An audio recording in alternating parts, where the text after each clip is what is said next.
Bismillahirrahmanirrahim. Assalamualaikum warahmatullahi wabarakatuh. Alhamdulillahi wassalatu wassalamu ala rasulillah. La nabiyya ba'da amma ba'.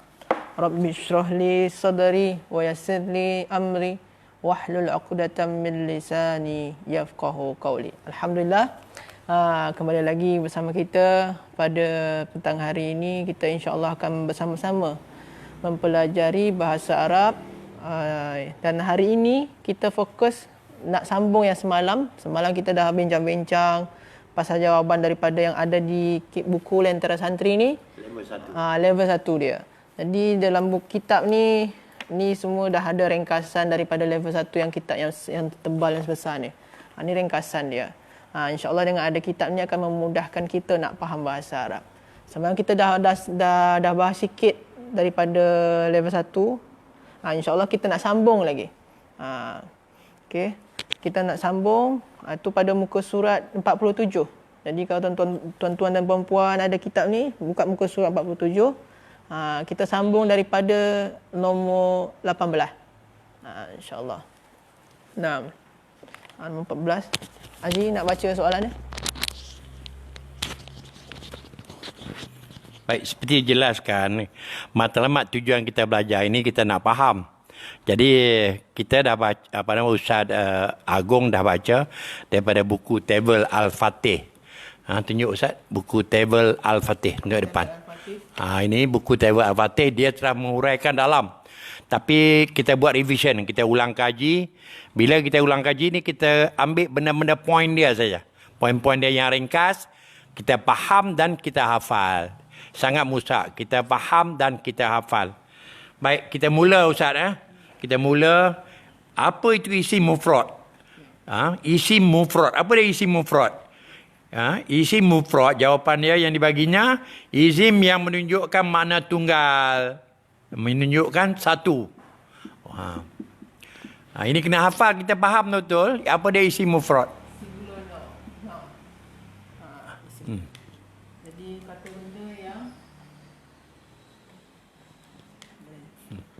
Isim mufrad tu dia singular, yang memandangkan kata benda yang jumlah dia satu je.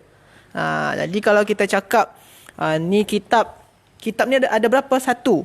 Jadi bahasa Arab kitab tu kitabun. Makna dia satu kitab. Maka kitab ni, perkataan kitab yang bermaknakan benda ni, yang lain yang maknanya kitab, ini adalah isim mufrad. Ni isim mufrad. Maknanya kitab ni, perkataan ni adalah satu dia, jumlah dia satu kitab. Macam masjid, masjidun, satu masjid. Tu isim mufrad. Cuma kalau kita cakap masjid, mana dia? Bukan isim mufrad lagi. Itu dah banyak masjid dah. Tapi kalau satu je masjid dia, bahasa Arab dia masjidun, maka itu adalah isim mufrad. Atau macam kita cakap kerusi. Dalam bahasa Arab kerusi tu, satu kerusi tu, bahasa Arab dia kursiyun. Kursiyun. Ini pun isim mufrad. Mufrad ni, isim mufrad, maknanya satu kerusi. Jadi kalau setiap benda yang dalam bahasa Arab tu bermaknakan satu, maka dia dinamai jenis perkataan tu atau isim tu adalah isim mufrad. Baik, terima kasih Ustaz Agong. Jadi perkara ini kita dah faham. Perkara ini ialah bila kata isim mufrad, ialah dia menunjukkan tunggal, iaitu satu. Tunjuk tunggal, kita kena faham.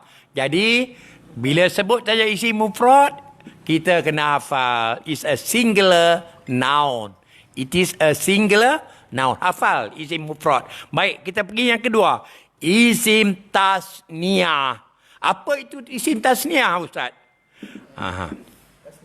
Jadi di sini dia bagi jawapan. Isim yang menunjukkan makna dua dan berakhiran dengan alif nun atau ya nun. Saya ulang. Isim yang menunjukkan makna dua dan berakhiran dengan alif nun atau ya nun. Baik. Jadi tasniyah ni adalah isim yang bermaknakan yang jumlah dia ada dua. Double. Kalau sini satu kitab je, tapi boleh kita jadikan dia dua dia. Ni satu kitab, kita jadikan dua kitab. Macam mana dia jadi dua kitab? Kitabani. Jadi kita tambah, kita nampak beza dia. Cara nak merubah dia satu menjadi dua, tambah alif dan nun. Boleh juga bentuk dia jadi kita bayi ni. Sekarang pakai dengan ya nun. Makna dia tetap sama. Tetap maknakan dua kitab. Macam tu juga yang ni. Kursiyani. Atau jadi dia kursiyaini. Sama. Itu dua dia makna dia. Jadi setiap benda yang jumlah bilangan dia atau jumlah benda tu dua. Macam ni dua kitab, dua kursi. Itu dinamai isim yang jenis dia tasniyah atau yang berjenis dua. Jadi ada isim mufrad satu, singular, yang tasniyah atau dual atau yang yang isim yang berjumlah dua. Jadi cara dia nak buat dua tu apa? Senang je, tambah alif nun ataupun ya nun. Selalu tambah alif nun. Kenapa bisa boleh beza Ustaz? Itu ada dah kita bahas sebelum ni. Jadi boleh tengok balik kitab tu. Masya Allah, Masya Allah. Jadi tambah alif nun ataupun ya nun. Jadi bila ada alif nun, ada yun nun, ya nun, menunjukkan dua. Betul Ustaz ya? Baik. Izim jamak muzakkar salim. Apakah itu izim jamak muzakkar salim?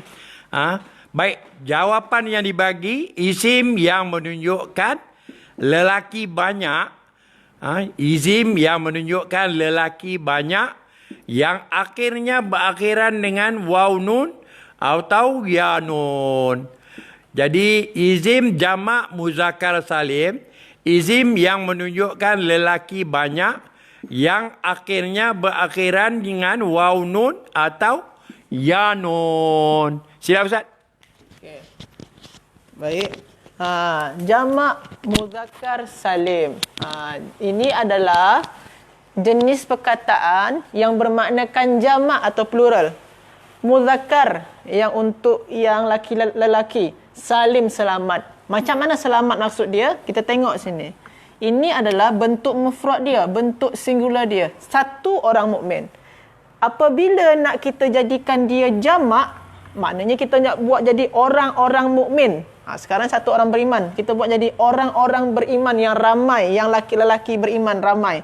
Maka dia akan berubah menjadi mukminuna. Atau dia boleh berubah menjadi mukminina. Jadi dia rubah dia antara dua, mukminuna atau mukminina. Jadi dia bentuk awal dengan bentuk jamak, dia bentuk mufrad dengan bentuk jamak, dia serupa, sebab tu dinamai selamat.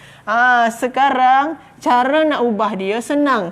Tambah waw nun, tambah ya nun. Sama macam ni senang dia. Sini tambah alif nun, tambah ya nun. Kalau sini tambah waw nun, tambah ya nun. Jadi ciri-ciri jamak muzakkar salim adalah dia selalu berakhiran waw nun ataupun ya nun. Jadi itu jamak muzakkar salim, bentuk plural untuk lelaki.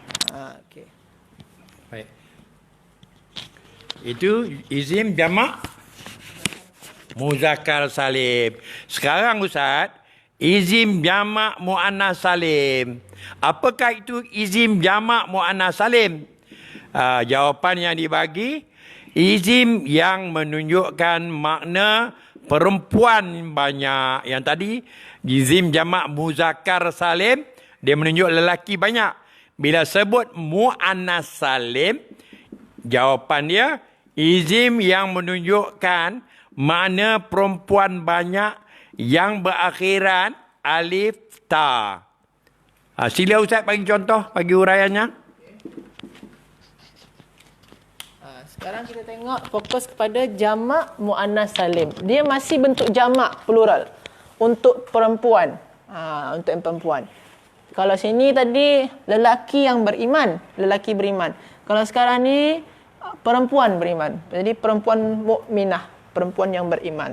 Satu orang je kalau ini. Kalau ini isim mufrad. Ini masih mufrad. Mesti satu orang yang beriman, perempuannya. Masih mufrad. Tapi bila mana kita nak ubah jadi jamak untuk benda muannas, ni muannas, kita ubah jadi jamak, maka dia kita tambahkan dengan alif ta. Alif ta. Sama ada nanti ada mukminatun atau mukminatin. Kenapa boleh beza? Itu nanti ada belajar. Kita pun sebenarnya ada belajar juga. Dia boleh kalau nak tengok lagi kenapa ada sini tun sini tin, kita nak tengok sebelum dia. Ada kita belajar. Jadi sekarang kita nak fokus dia. Apa tu jamak muannas salim? Adalah jamak untuk benda perempuan yang ni mufrad dia. Bila mana dia jadi jamak, dia pakai tambah alif dan ta. Jadi tu jamak muannas salim. Jadi senang tambah alif ta. Kalau sini tambah waw nun, ya nun, sini tambah alif ta. Okey. Baik, terima kasih Ustaz. Masya-Allah, senang ya. Kita tadi pergi izim jamak muannas salim. Bila sebut muannas salim, kita kena ingat dia menunjukkan perempuan yang banyak. Tadi muzakkar, zakar dia lelaki. Muannas dia menunjukkan perempuan yang banyak. Seterusnya Ustaz, izim jamak taksir adalah izim yang menunjukkan makna banyak yang berubah dari bentuk mufradnya. Saya ulang. Izim jamak taksir, izim jamak taksir, izim yang menunjukkan makna banyak yang berubah dari bentuk mufradnya. Izim jamak taksir ialah izim yang menunjukkan makna banyak yang berubah dari bentuk mufradnya. Okay. Baik, kita sambung. Tadi kita dah ada berbincang, berkongsi jamak muzakkar salim. Lepas tu jamak muannas salim, masih still jamak. Sekarang kita pun masih jamak juga lagi. Tapi sini beza nama dia. Tak ada salim-salim lagi sini. Sini nama dia jamak taksir. Taksir ni pecah dia. Apa tu pecah? Kita tengok bentuk mufrad dia. Bila mana bentuk mufrad ni bentuk tunggal dia satu orang pemuda. Maknanya satu pemuda. Satu orang pemuda, bila mana kita jadikan pemuda-pemuda, bentuk dia tak serupa lagi. Ada perbezaan di sana. Tapi kalau yang mukminun tadi, kita ubah jadi jamak jadi mukminuna. Tak berubah, cuma tambah waw nun. Ada sistematik di sana. Macam juga muannas salim, ada tambah alif ta, tak berubah sangat. Tapi bila mana jamak taksir, dia berpecah dia. Rajulun menjadi rijalun. Tak sama sangat dia. Jadi dia macam tu. Tu jamak taksir. Kita dengar lagunya. Dengan fathah, jarnya ditandai dengan kasrah.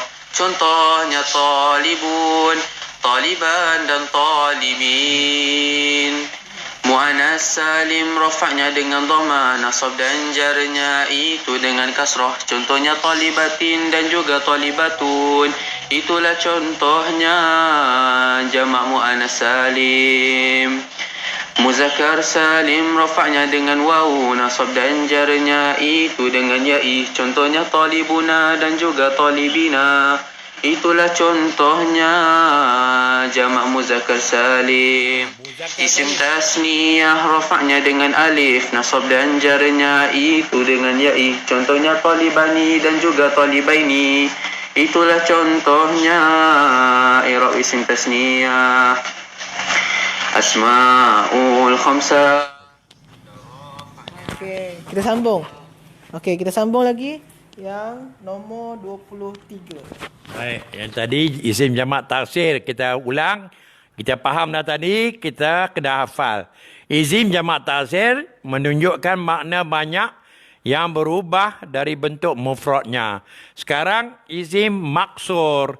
Isim maksur, apa itu isim maksur? Isim yang berakhiran alif yang sebelumnya berharakat fathah.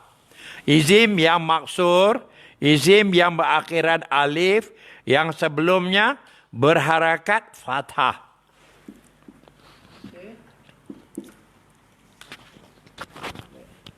Jadi sekarang kita masuk yang nombor 23 dalam soalan-soalan sana tu. Ada nama dia dibagi sana isim maqsur. Tadi kita dah isim mufrad dah. Lepas tu isim tasniyah dah. Jamak muzakkar salim sudah. Jamak muannas salim sudah. Lepas tu terakhir dari jamak taksir dah. Dah cukup satu yang benda tunggal, benda dua, benda jamak tiga. Sekarang kita masuk kepada isim maqsur. Isim maqsur ni apa pula dia? Isim maksud ni tak ada, kita tak kira di sini bilangan dia, tak kira jumlah sini.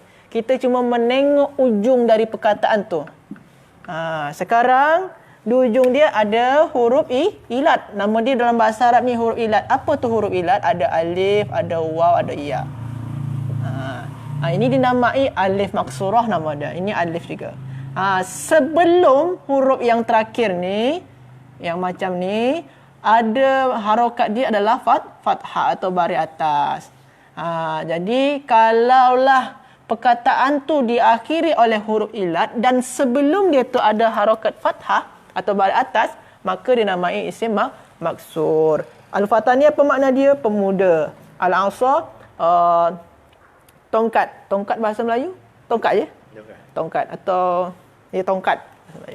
Macam kita cakap rumah hospital. Dalam bahasa Arab tu hospital tu al-mustashfa. Hospital. Jadi kalau sekarang kita kan selalu cakap hospital kan, al-mustashfa.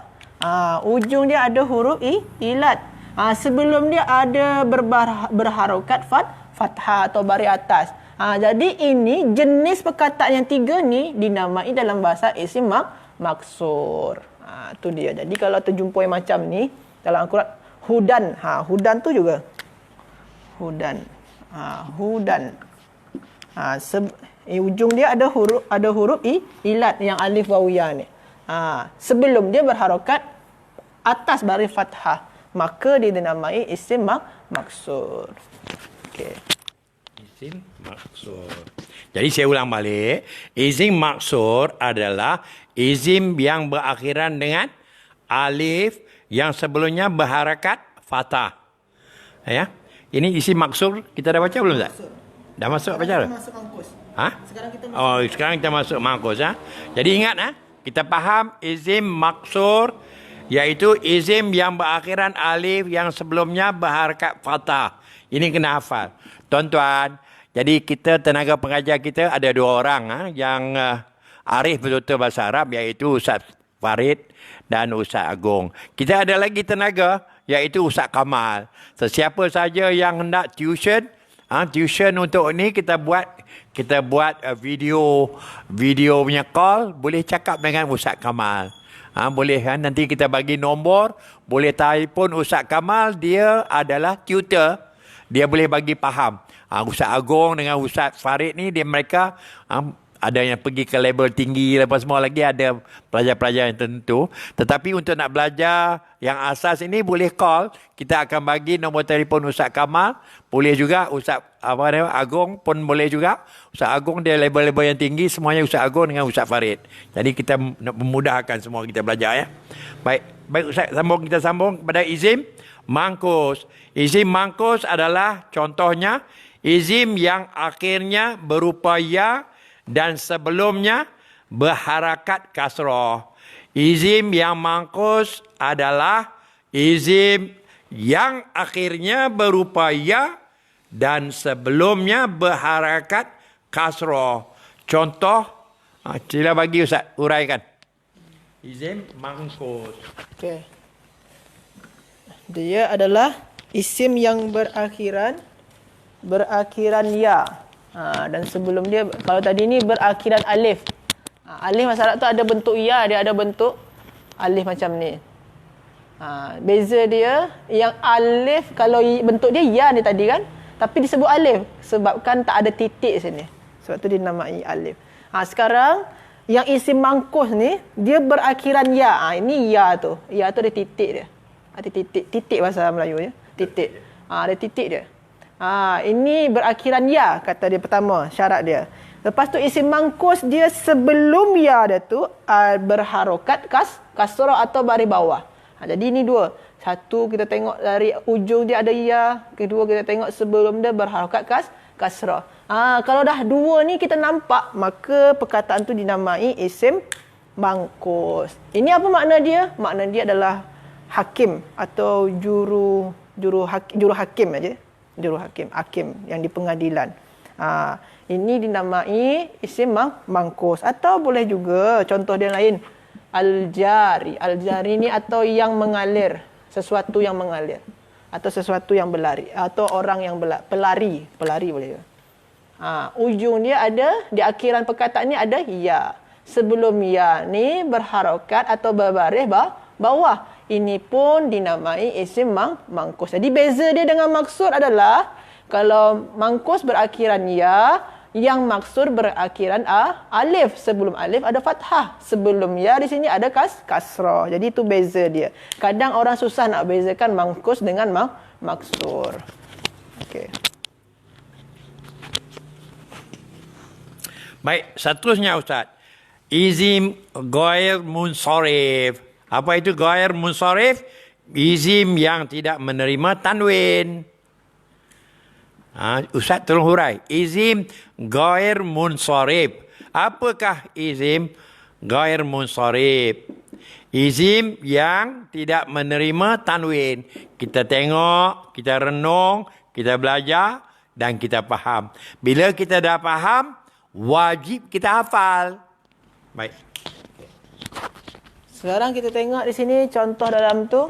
Ini isim ghair munsharif. Contoh dia. Faridatu dalam kitab tu. Faridah. Faridah ni adalah nama perempuan. Faridah.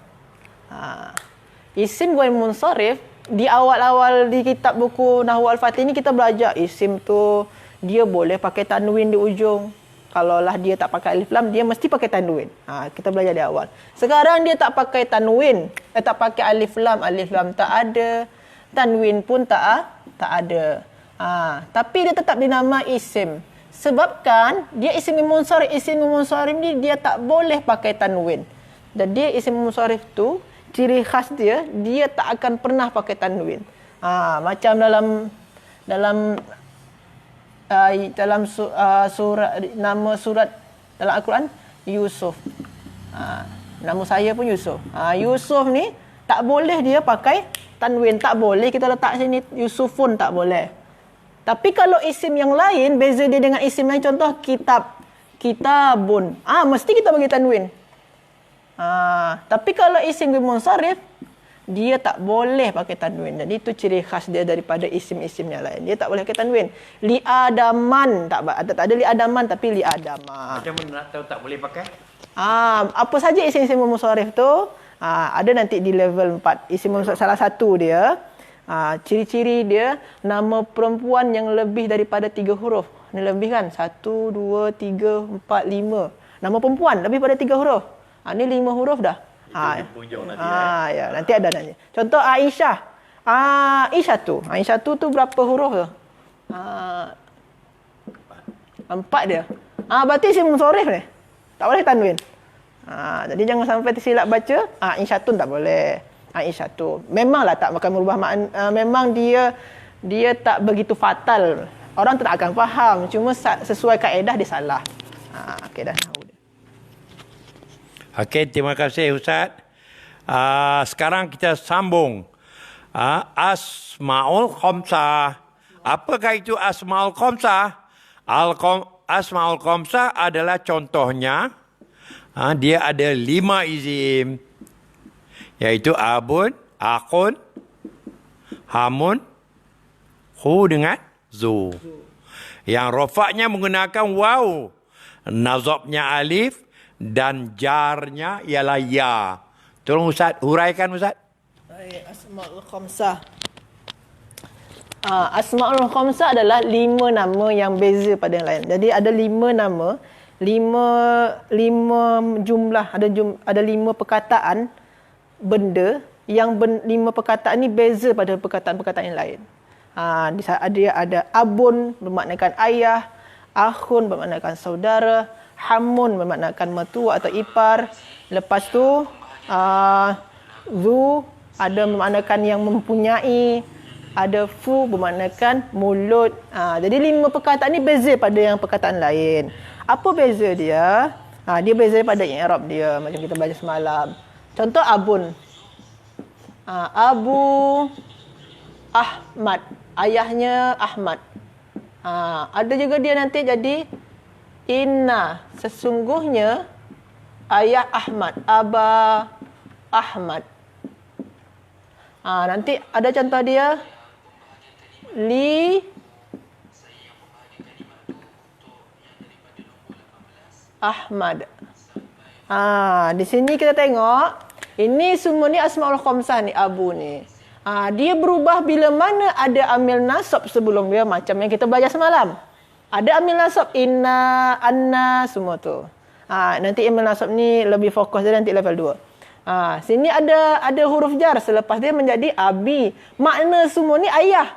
Cuma perubahan dia yang beza. Sini pakai waw, sini pakai alif, sini pakai ya. Perubahan dia beza dengan bentuk perubahan perkataan-perkataan yang lain. Sebab tu nama dia al-asma al-khamsah. 5 nama yang perubahan ujung perkataan dia beza pada perkataan-perkataan yang lain.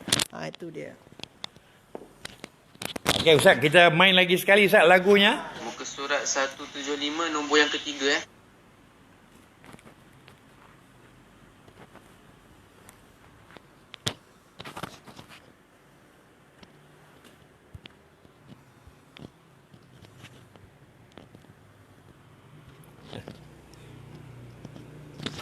Tak apa, dia ada masalah sikit. Okey. Baik, kita sambung tadi asmaul khamsah. Baik, apa tanda rafa, nazab dan janya? Isim mufrad. Apa tanda rafa, nazab dan janya? Isim mufrad. Apa tanda rafa, nazab dan janya? Isim mufrad. Soalan je. Sila urai. Jadi kita tadi dah ada tengok asmaul khamsah. Ni bentuk rafa' dia. Ini bentuk nasab dia. Ini bentuk jar dia. Jadi kalau ada yang pening, apa tu rafa' nasab jar? Boleh tengok lagi kitab sebelum ni. Semalam pun kita dah bahas. Atau nanti boleh langsung tanya saya. Kita sekarang nak ringkaskan dulu. Ismun mufrad tadi kan yang bentuk dia tunggal, singular. Macam mana nak bentuk rafa' nasab jar dia? Dia beza bentuk dia pada ni, perubahan ujung dia tu. Kalau mufrad, contoh tadi kita ambil kitabun kan? Kitabun. Dia akan berubah nanti menjadi inna kitaban. Dia akan berubah nanti menjadi, jikalau ada huruf jar, fi kitabin. Sekarang bentuk perubahan dia, ini masih rafa', mana ni pakai dhammah. Sekarang ini maknanya dah nasab. Yang ini maknanya dah jar. Jadi bentuk perubahannya dari dhammah menjadi, ada yang jadi dhammah menjadi jadi fathah, ada juga menjadi kasrah. Jadi dia perbezaan. Jadi isim mufrad bentuk rafa' dia pakai dhammah, bentuk nasab dia pakai fathah, bentuk jar dia pakai kasrah. Kenapa dia boleh berbagai fathah? Sebabkan dah ada amil nasab. Kenapa boleh jadi kasrah? Sebabkan dah ada huruf jar. Sama dia macam yang ni. Cuma bentuk ujung dia beza pada ni. Sini pakai waw ujung, sini pakai dhammah. Sini pakai alif, sini pakai fathah. Sini pakai ya ujung dia, sini pakai kasrah. Jadi itu bentuk beza dia. Okey. Baik. Okey.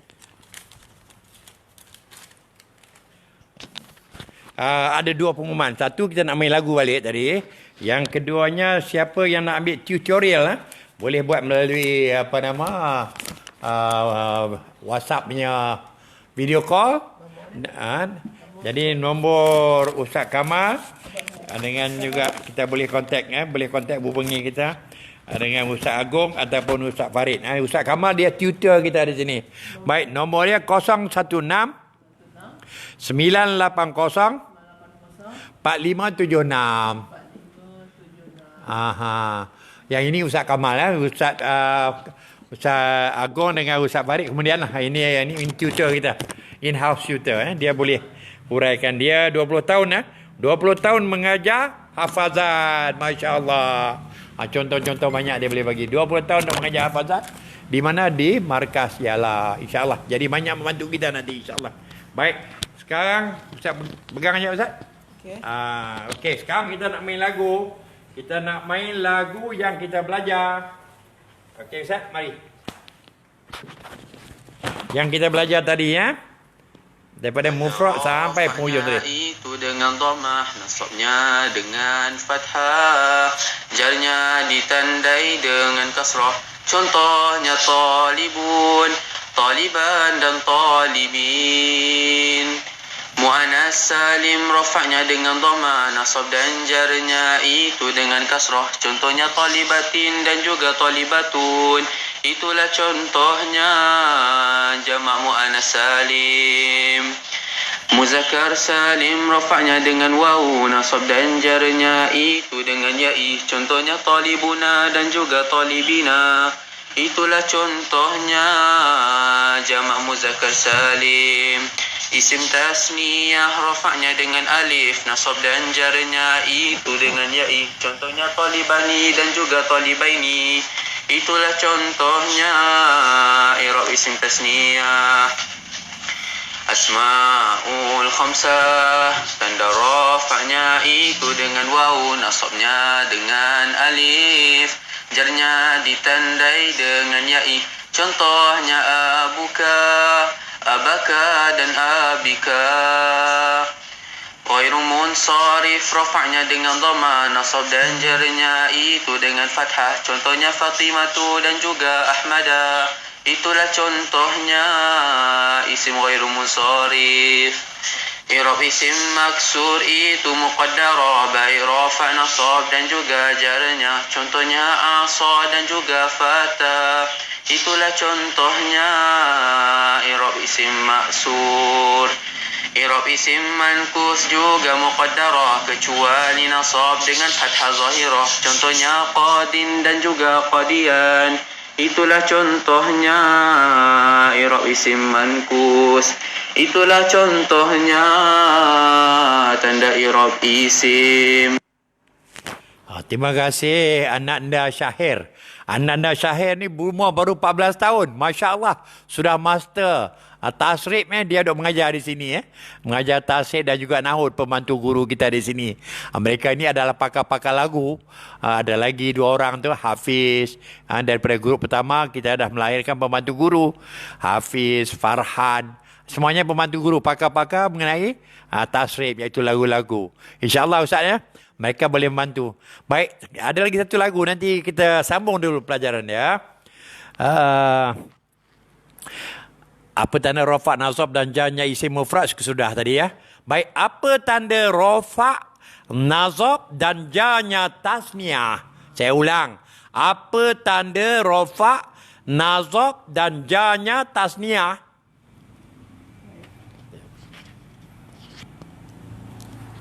Untuk isim tasniyah atau yang bermaknakan dua. Rafa' contoh dia 2 kitab. Kitabani. Tadi kita cakap ada pakai yanun kan? Kitabaini.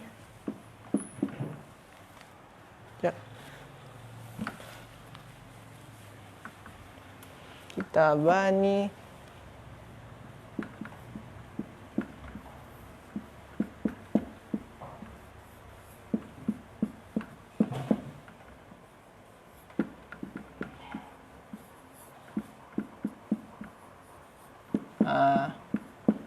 Ini dia. Yang ini rafa' dia. Pakai alif. Alif nun tadi kita dah cakap isim tasniyah, setiap isim yang bermaknakan dua, ujungnya pakai ya nun, pakai alif nun atau pakai ya nun. Kalau dia yang pakai alif nun, maknanya dia rafa'. Jadi kalau keadaan dia pakai alif nun, keadaan tu dinamai rafa'. Tapi kalau dia pakai ya nun, ujung dia sebelum dia ada amil nasab, maknanya dia dalam keadaan nasab. Ni juga ya nun, cuma sebelum dia bukan amil nasab tapi huruf jar, maka dia dalam keadaan jar. Jadi tanda rafa' dia pakai alif nun, tanda nasab dan tanda jar dia pakai ya nun. Jadi macam mana kita nak bezakan yang dua ni? Tengok sebelum dia. Sebelum dia ada amil nasab dan di sini sebelum dia ada huruf jar. Jadi dia dah beza sangat.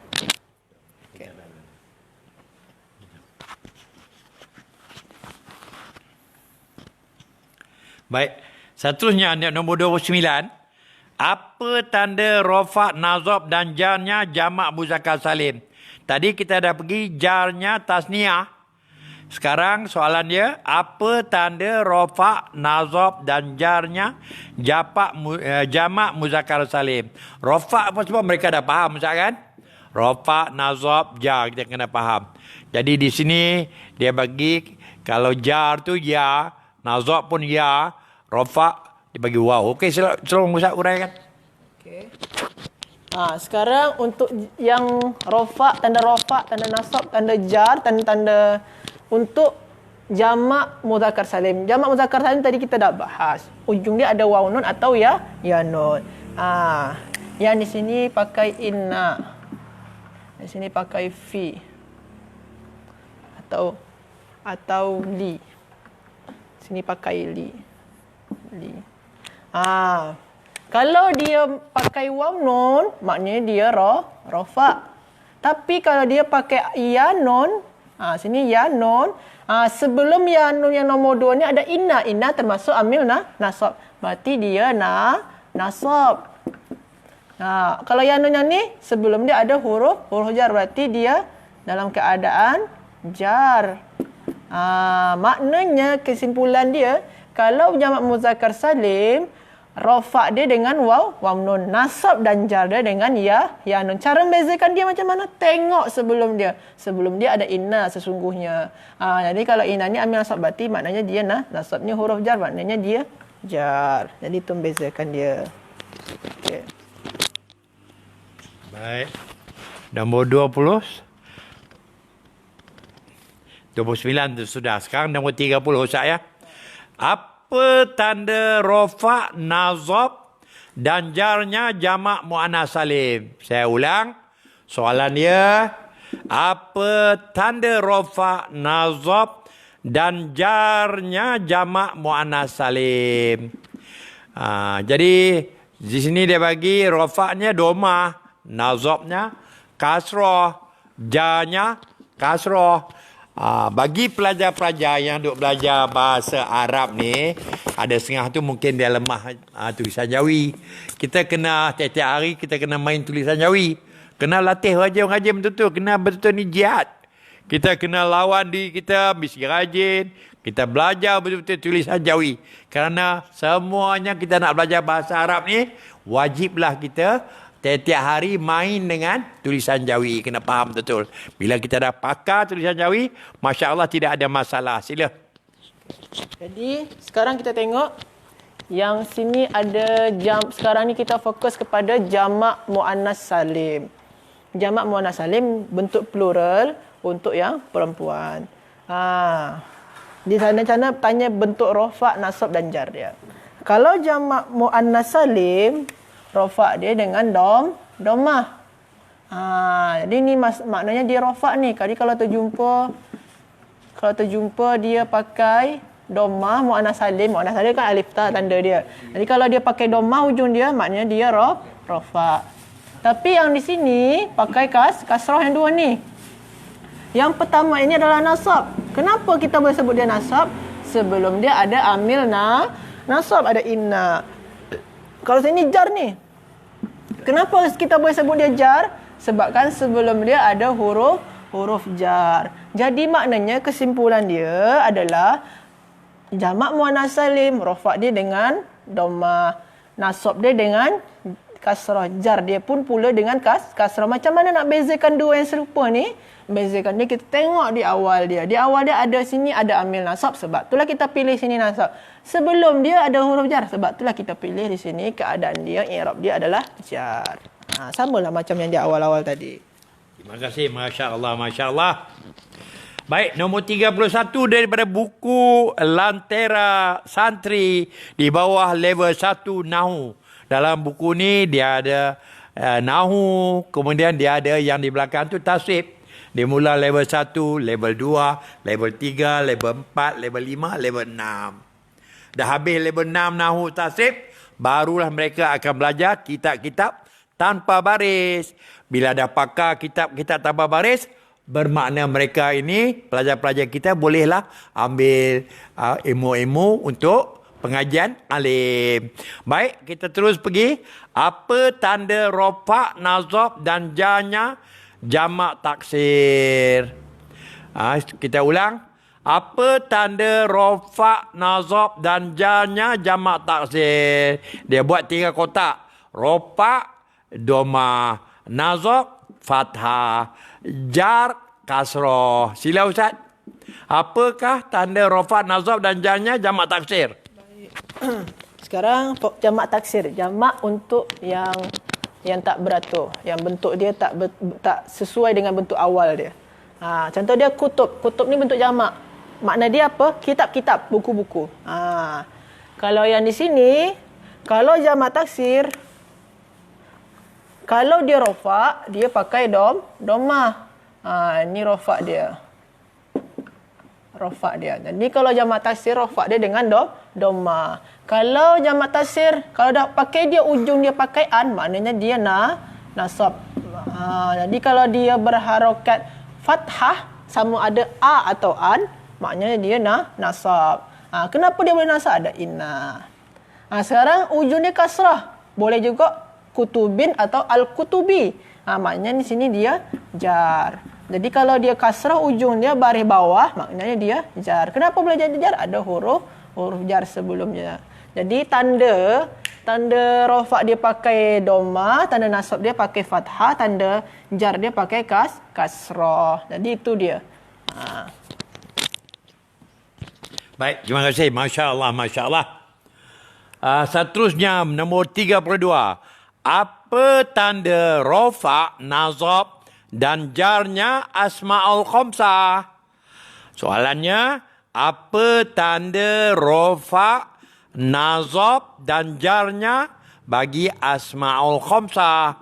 Dia buat 3 kotak. Kotak pertama dia buat rofa, kotak yang kedua dia buat nazab, kotak yang ketiga jar. Jawapan dia yang dia bagi, kalau rofa, tanda waw. Kalau nasab, tanda alif. Kalau jar, tanda dia ya. Baik, Ustaz, tolong huraikan, Ustaz.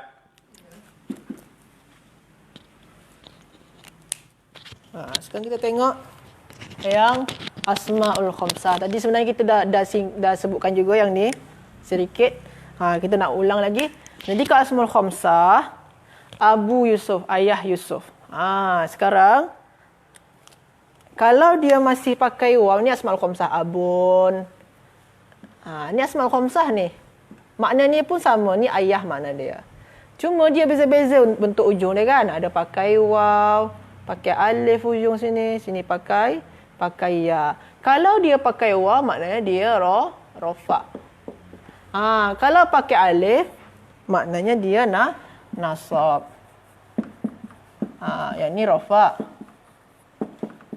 Kalau dia pakai ya ujung dia, maknanya dia jar.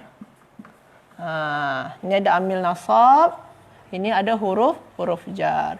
Jadi asmaul khamsah, rofa dia dengan waw, nasab dia dengan alif, jar dia dengan ya. Jadi kalau antum nak buat ayat dengan asmaul khamsah, kena buat macam ni. Maknanya kalau asmaul khamsah tu rofa, antum pakai waw di ujung dia.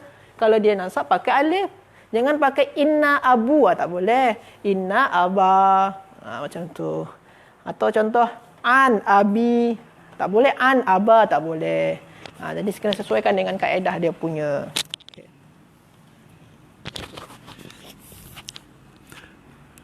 Baik, seterusnya Ustaz. Apa tanda rofa, nazab dan jarnya bagi isim maksur? Apa tanda rofa, nazab dan jarnya bagi isim maksur? Kita buat 3 cabang, 3 kotak. Rofa, nazab, jar. Kalau rofa, dia bagi jawapannya doma. Doma dan fathah serta kasrah. Sila Ustaz. Isim maksur, Isim maksur.